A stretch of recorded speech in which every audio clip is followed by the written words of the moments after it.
जय मसीह की प्रियो, आज मैं बताऊंगी उपवास।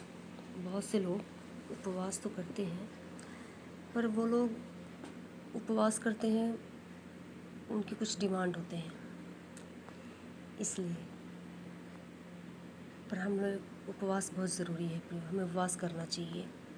मसीह के 4 नींव हैं: दान, प्रार्थना, विश्वास, उपवास। मसीह के 4 नींव हैं और हमें इन चारों को निभाना चाहिए। ठीक है प्रियो, आज मैं उपवास के बारे में बताऊंगी।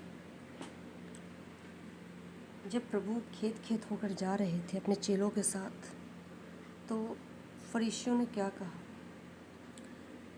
फरीसियों ने कहा, तेरे चेले तो उपवास नहीं रखते। प्रभु ने उनसे क्या कहा? मैं आपको वचन बताऊंगी, वचन से बताऊंगी उपवास के बारे में। लूका 5:33।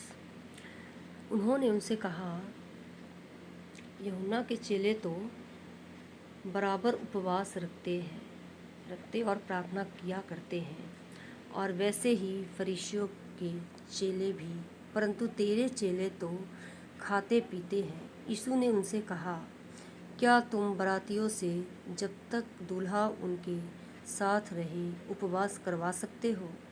परंतु वे दिन आएंगे जिनमें दूल्हा उनसे अलग किया जाएगा, तब वे उन दिनों में उपवास करेंगे। प्रभु ने कहा है उपवास के बारे में। प्रियो, देख सकते हैं वचन से हमें उपवास कितना ज़रूरी है। उपवास हमें करना चाहिए। उपवास हमारे सभी लाभ के लिए है। अब किन किन लाभ के लिए है? हमारे शरीर के लाभ के लिए अच्छा है। हमें छुटकारे के लिए उपवास करना चाहिए। हमें प्रभु के अभिषेक को पाने के लिए उपवास करना चाहिए। अगर किसी को प्रभु का फायर चाहिए, अभिषेक चाहिए, उसकी सामर्थ को चाहिए, तो आप उपवास रख सकते हैं। और प्रभु ने एक जगह वचन में ये भी कहा, जब तो उपवास करे। तो कोई टाइम, कोई दिन फिक्स नहीं है प्रियो, ये आपके ऊपर डिपेंड करता है आप उपवास कब और किस दिन शुरू करते हैं। पर उपवास हमारे जीवन में होना चाहिए। ये समय कौन सा समय है प्रियो? ये अंत का समय है। ये नूह वाला टाइम है। नूह के टाइम में भी बहुत से लोग खाते पीते, शादी ब्याह सब कुछ अपने अनुसार करते थे, लेकिन नूह की बात कोई भी नहीं सुनता था। सब नूह का मजाक बनाते थे। कह रहे ये तो यूं ही कह रहा है, परमेश्वर यूं ही जल प्रलय नहीं कर सकता, कोई जल प्रलय नहीं आने वाला, कोई बारिश नहीं आएगी, कोई तूफान नहीं, कोई जल प्रलय नहीं आ सकता। लेकिन नूह ने परमेश्वर की बात को माना, उसकी बात को विश्वास किया, और परमेश्वर ने जैसा जैसा नूह को बताया, नूह ने वैसा वैसा किया। तो प्रभु भी बोले गए, जब दूल्हा उनसे अलग किया जाएगा तो लोग उपवास करेंगे। प्रियो, दूल्हा अलग हो चुका है और हमें उपवास की ज़रूरत है। आज मसीहियों को उपवास की बहुत ज़रूरत है। हम सब मसीह को उपवास करना चाहिए, क्योंकि वो दूल्हा अब हम लोग से अलग है। वो जा चुका है उस स्वर्ग में, और उसके आने तक का हमें इंतज़ार करना है। हमें उपवास में रहना है। दुनिया बेशक खा रही है, पी रही है, अपने रीति के अनुसार जी रही है, लेकिन हमें प्रभु के अनुसार होना चाहिए। हमारा जीवन प्रभु के वचन के अनुसार होना चाहिए। उपवास हमारे जीवन में बहुत से काम को बनाती है। हमें विश्वास में मजबूत बनाती है, हमारे अभिषेक को बढ़ाती है। और सबसे ज़्यादा उपवास पता है प्रिय क्या करते हैं? उपवास हमारी उम्र को बढ़ाती है। किसी ने भी कह दिया हो आपका उम्र इतना है, ये है, आपको ये प्रॉब्लम है, ये बीमारी है, हमें प्रभु के वचन पे भरोसा करना चाहिए। प्रभु का वचन क्या कहता है? उपवास हमारे जीवन को स्वस्थ करता है, हमारे आयु को बढ़ाता है। मैं यही कहूँगी प्रियो, आप लोग उपवास करें। और कैसा उपवास करते हैं? आजकल लोग अपने अनुसार करते हैं। उपवास तो करते हैं, सारा दिन काम में लगे रहते हैं, हो गया उपवास। ये कोई उपवास नहीं। आप बेशक 2 घंटे का उपवास करो, पर वो 2 घंटा सिर्फ प्रभु के लिए होना चाहिए। वो 2 घंटा आप प्रभु को दो। आप प्रभु की संगति में बैठो, उसकी उपस्थिति में बैठो। ये नहीं कि आपने सारा दिन का उपवास रख लिया, सुबह उठे सुबह से शाम तक आपने उपवास किया, आप पानी पी रहे हो, जूस पी रहे हो, कॉफ़ी पी रहे हो, चाय पी रहे हो और दुनिया को खबर हो गई आपने उपवास किया, आपके घर में भी सबको पता आपने उपवास किया। नहीं प्रियो, हमें ऐसे उपवास की ज़रूरत नहीं है। ऐसा उपवास कभी भी प्रभु ग्रहण नहीं करता, वो कभी भी ये उपवास उसको प्रसन्न नहीं कर सकता। हमें उपवास, कौन सा उपवास करना चाहिए? आप सब वचन पढ़ने वाले हैं, वचन से जान सकते हैं हमें कैसा उपवास करना चाहिए, वो किस उपवास से प्रसन्न होता है।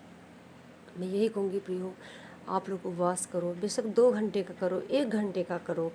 सुबह जल्दी उठो, अपने नींद को छोड़ो, अपनी नींद को त्यागो, सुबह उठो और उपवास करो। कुछ लोग कहते हैं मैं जॉब पे जाती हूँ सिस्टर, मैं कैसे उपवास कर सकती हूँ? कोई बात नहीं मेरी बहनों, आप उठो, सुबह उठो, अपनी नींद को त्यागो और जब तक आप ड्यूटी पे जाते हो उससे पहले उठ के अपने उस टाइम को उपवास में बिताओ। फिर आप अपनी जॉब के लिए तैयार हो जाओ, जॉब पे जाओ, खाओ पियो, जॉब पे जाओ। आपने उपवास किया, किसी को पता भी नहीं चला, आपने प्रभु को भी टाइम दिया और आपका जॉब भी बरकरार रहेगा। तो ऐसा उपवास हमें रखना चाहिए। कुछ बहनें हैं वो सुबह से शाम तक का उपवास करती हैं, पता लगता है वो सारे दिन किचन में उनका निकल गया और उपवास उनका चल रहा है।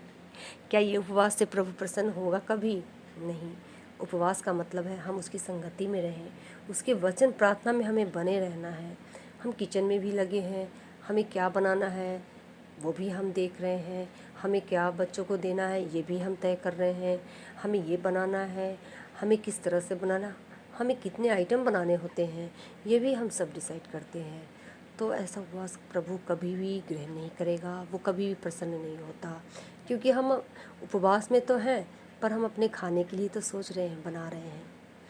तो प्लीज़ ऐसा ना करें आप लोग, वचन के अनुसार उपवास करें, प्रभु आपको आशीष देगा और जो आपने इच्छा नहीं की होगी प्रभु वो आपको देगा, जो आपने कभी ना सोचा होगा और ना देखा होगा। प्रभु क्या कहता है, जो मनुष्य के चित्त में चढ़ा नहीं, तुम्हारे कानों ने सुना नहीं, आँखों ने देखा नहीं, मनुष्य के चित्त में चढ़ा नहीं, उससे बढ़कर वो करने वाला परमेश्वर है।